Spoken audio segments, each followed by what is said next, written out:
there, Kurt from the Kuhl Odyssey along with CC coming to you today from inside of our Seneca Super C Model 36FK. Wanted to give you guys kind of a tour of how the living room has been kind of recreated from how we originally had the RV when we purchased it. I'll inset a picture that shows the original living room slide and how it was configured, but basically we had a couch that was a fold-out sofa bed, a kind of a peninsula that went around the couch, and then a built-in dinette with built-in bench seating on each side.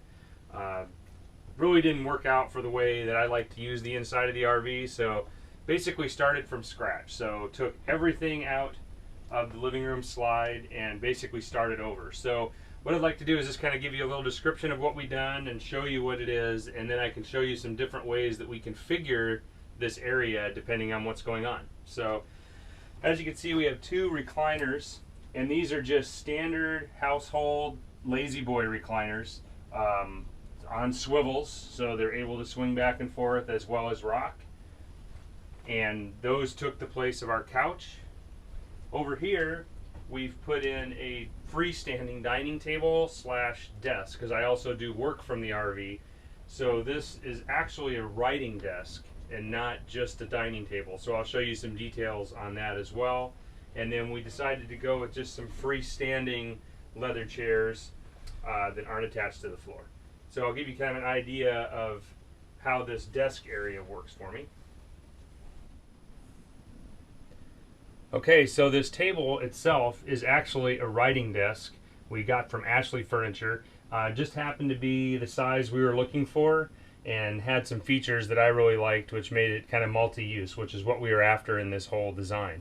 So one of the key features is being a writing desk. It has a drawer here, and this drawer allows me to keep everything I need for working. My laptop, my iPad, all my cords, cables, pens, pencils, all fit inside this drawer and allow it to be tucked away when it's not being used as a desk, and it can be used as a dining table during regular times. The chairs are freestanding, and then I also utilize the space on the ground. I have a box that's basically all of my paperwork and things that go along with doing my work. So what I'll do is I'll give you an idea of how this table functions when I actually set it up as an office. Okay, so right here you can see I have the table set up as I do it when I'm working. So I have my laptop here, I have my iPad, which I actually use as a second monitor with my laptop, and then I have my printer scanner also on the table, and plenty of room left for working, for paperwork, pens, pencils, all the things I need while I'm working. So this is kind of how the desk slash table works during my normal work day. This is kind of how things are. And what I'll do is I'll give you an idea of another way that we sometimes like to have this table set up. Okay, so this is another position that we sometimes put the table. So turning the table this direction and having it facing towards the big window. So sometimes during workday, if you have a really great view out the side like we do today out here in the California desert, you may want to have the table facing outside and getting a view while you're working. And then that also allows us this larger area here on the floor. So if we happen to need extra sleeping accommodations other than what we already have in our overhead bunk, we can actually put an air mattress down here on the ground. So sometimes we put the table in this position, just depending on what we're doing. And this is also the position in which the table travels. Everything just gets pushed in tight, and so far we haven't had any issues. The table stays upright against the wall. Still possibly thinking of maybe a way to strap it or something like that, but since the legs are out at the very corner, the table's really stable. So far haven't had any issue with the table moving. So this is one other position for our dining table. So what I'll do now is I'm going to show you a different position we sometimes use the recliners in. Okay, so I guess we'll call this movie mode, is how we set the RV up this way. So actually take the two chairs, move them into the center of the room. As you can see, one of the issues with the way our floor plan is, our main TV is here above the fireplace, and normally your chairs on the side isn't optimal for viewing. So to watch a movie, or if you're going to spend some time watching TV, we just slide the chairs over, and then we have a perfect viewing angle for the television. And it still leaves plenty of a walkway, because as you can see here, I mean, there's plenty of room to just walk right back through to get to the kitchen and whatnot, but this way you've got a full-on view of the television itself. And I will bring the camera over to this side and kind of give you an idea of what I did back behind where the couch used to be. Okay, so while we're in movie mode, this seemed like a good chance to show you kind of what I did behind the couch. When I removed the couch, there actually was a gap in the carpet in the back, so I needed to do something to deal with that gap. So what I actually did was just built a piece of cabinetry down here low in the back, and this gave me a chance to install a 110 outlet and also a USB and 12 volt station right here between the two recliners, as well as adding one on the end of the cabinet to serve my desk area.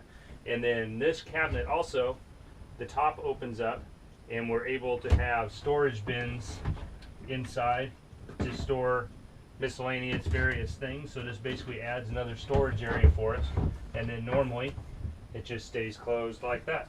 So that kind of was how I dealt with the fact that we had a little bit of a gap here in the carpeting when I removed the couch. One of the questions we most often get asked is, how do we deal with all these freestanding items when we're actually traveling down the road? So I wanted to kind of give you an idea of, I guess, what I'll call travel mode. This is how everything sits when we go down the road. The two recliners themselves are pushed back tight up against the cabinet on the back, and they rest against the back wall here, and they really don't move much at all. The table is placed against the wall with the drawer facing the wall, and then the two chairs are just pushed right up against the side, and everything has been riding just like this. So far there's been no issue with that. Everything has been freestanding and staying fine. The only thing that concerns me is the table, so I am possibly going to try to think of a way to strap the table to the wall or hold the table up to the wall, just in case the RV really has some serious rocking going on. If the chairs themselves fall over, I'm not worried about that. And the worst that would happen with the recliners is they may slide around a little bit. The recliners themselves are actually, the swivel mechanism is a big round disc about 36 inches in diameter.